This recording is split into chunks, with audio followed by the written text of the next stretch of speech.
Hello guys, hope you are enjoying good health. आज हम जो बेसिक्स है मैप की वो लर्न करने की कोशिश करेंगे और रॉट लर्निंग से बचेंगे और कंसेप्चुअली समझेंगे कि मैप में एरिया वाइज और पॉपुलेशन वाइज कौन से कॉन्टिनेंट्स बड़े हैं, ओशियंस कौन कौन से हैं और कहाँ कहाँ पे पाए जाते हैं। इसी तरह से लैटिट्यूड और लॉन्गिट्यूड में क्या डिफरेंस है, मजीद यूरेशियन और ओशियाना कौन कौन से कंट्रीज हैं या क्या चीज़ें हैं ये। अगर हम एरिया वाइज बात करें तो आप यहाँ पे देख सकते हैं एशिया सबसे बड़ा कॉन्टिनेंट है, उसके बाद अफ्रीका है, फिर नॉर्थ अमेरिका है, फिर साउथ अमेरिका है, उसके बाद एंटार्क्टिका है, फिर यूरोप है और सबसे जो छोटा कॉन्टिनेंट है वो है ऑस्ट्रेलिया। तो एरिया वाइज इनको याद रखना बहुत आसान है, जैसा कि आपको नज़र आ रहा है Asia, Africa, north America, south America, Antarctica, Europe and Australia. अब हम अगर इसको पॉपुलेशन वाइज देखें तो सबसे जो बड़ा कॉन्टिनेंट है वो है एशिया हमारे पास, उसके बाद सबसे ज़्यादा आबादी अफ्रीका में है, देन यहाँ पे थोड़ी सी तरतीब चेंज होती है, इनके बाद आ जाता है यूरोप, यूरोप के बाद आता है नॉर्थ अमेरिका, नॉर्थ अमेरिका के बाद आता है साउथ अमेरिका, उसके बाद आता है ऑस्ट्रेलिया और लास्ट पे आता है एंटार्क्टिका। ये हमारे पास कॉमन सेंस है क्योंकि एंटार्क्टिका में आबादी बहुत कम है तो ये लास्ट में आएगा।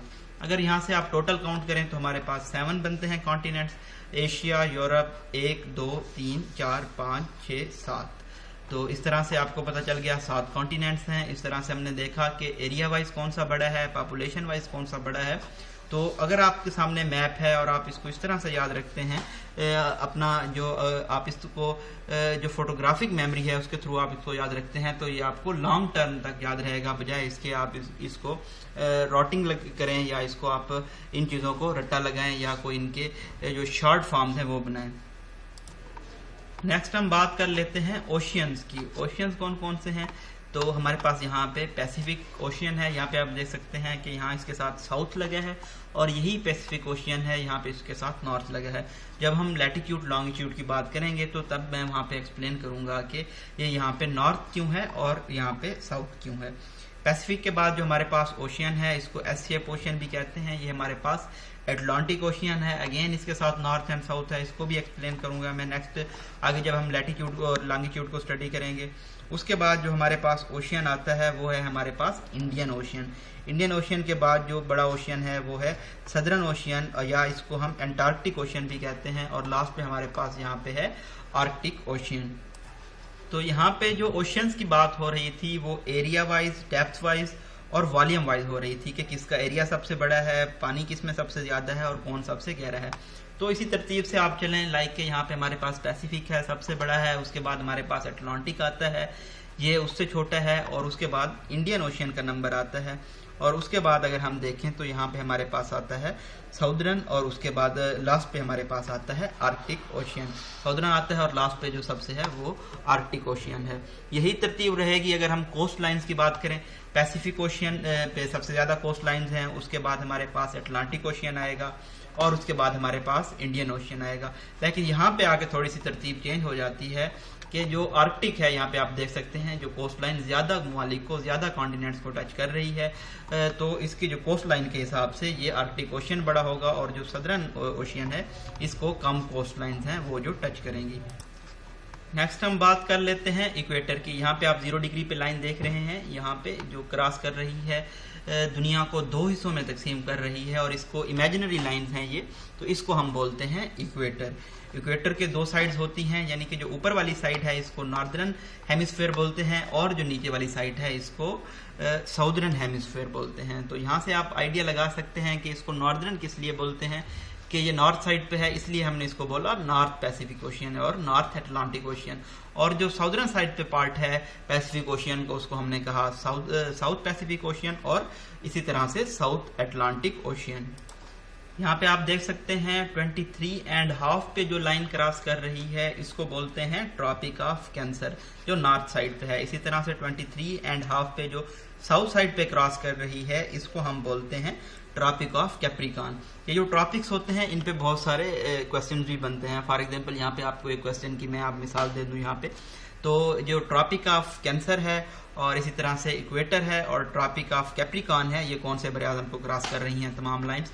तो आप देख रहे हैं यहाँ पे ये अफ्रीका को क्रॉस कर रही हैं तीनों लाइंस, यानी कि ट्रॉपिक ऑफ कैंसर भी, इक्वेटर भी और ट्रॉपिक ऑफ कैप्रिकॉन भी। नेक्स्ट अगर हम देखें तो 66.5 डिग्री पे, तो इसको आप देख सकते हैं आर्कटिक साइड पे है, तो इसको आर्कटिक सेक्टर कहते हैं। इसी तरह से अगर हम नॉर्दर्न साइड पे देखें तो यहाँ साउदर्न साइड पे देखें तो यहाँ हमारे पास 66.5 पे एंटार्क्टिका साइड पे है, तो इसको एंटार्क्टिक सर्कल बोलते हैं। तो यहाँ हमारे पास लाइंस जो हैं, तो यहाँ पे आपने देख लिया कि ट्रॉपिक ऑफ कैंसर है और इसी तरह से ट्रॉपिक ऑफ कैप्रिकॉन है और उसके बाद आर्कटिक सर्कल है और एंटार्क्टिक सर्कल है। अब अगर हम इस तरह से देखें तो यहाँ भी दरमियान में एक लाइन क्रॉस कर रही है, तो इस लाइन को हम बोलते हैं प्राइम मेरिडियन।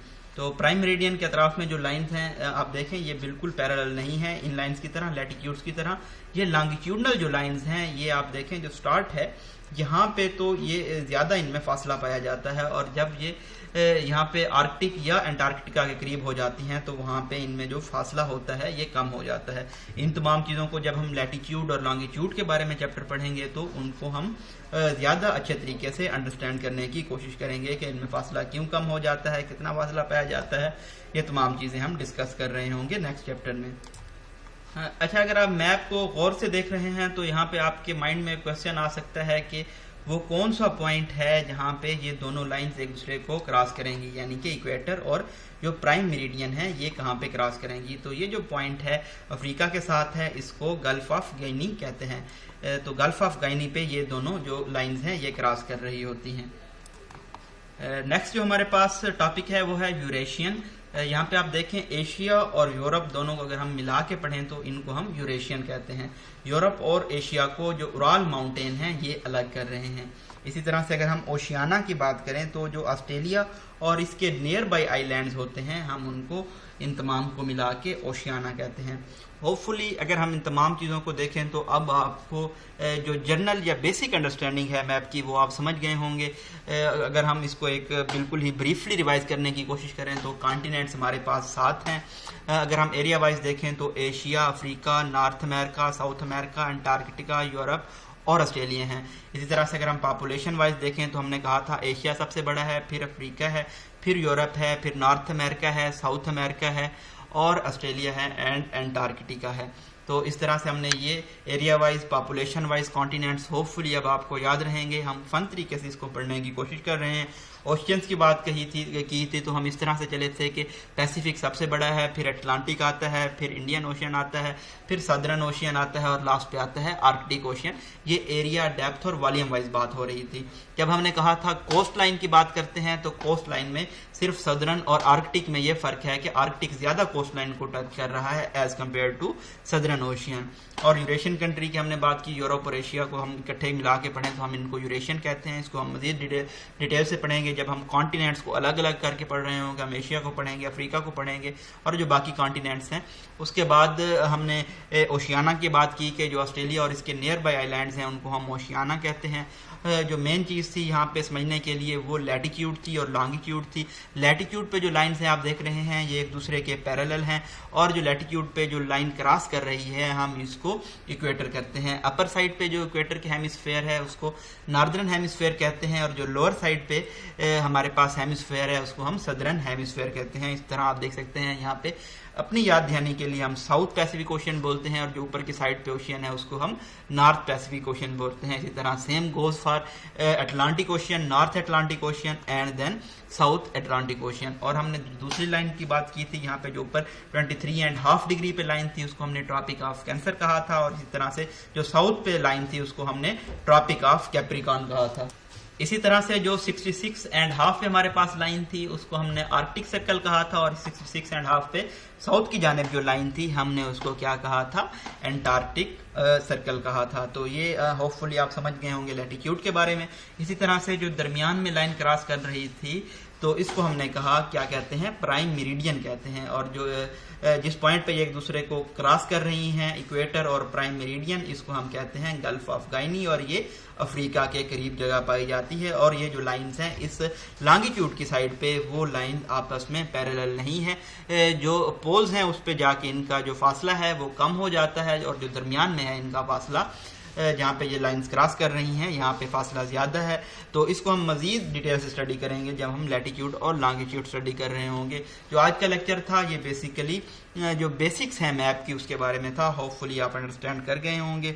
अगर आप समझते हैं कि आपका इसमें इंटरेस्ट है मैपिंग में और अच्छे तरीके से मैं चीज़ें डिलीवर कर पाया हूँ तो आप ज़रूर बताइएगा, ताकि हम मैप्स की जो बाकी चीज़ें हैं उनको कंटिन्यू करें। जैसा कि हम जो कॉन्टिनेंट्स हैं उनको अलग अलग पढ़ें, उनके जो कंट्रीज़ हैं और उनके जो कहाँ पे पाए जाते हैं, कौन से हेमिस्फेयर में पाए जाते हैं, तो ये तमाम चीज़ें हैं, कौन से टॉपिक में पाए जाते हैं। तो अगर आप चाहते हैं ये तमाम चीज़ें हम स्टडी करें तो ज़रूर अपनी राय दीजिएगा, ताकि हम इस जो प्रोसेस है जो हमने स्टार्ट किया है मैप को लर्न करने का, इसको कंटिन्यू कर पाएँ।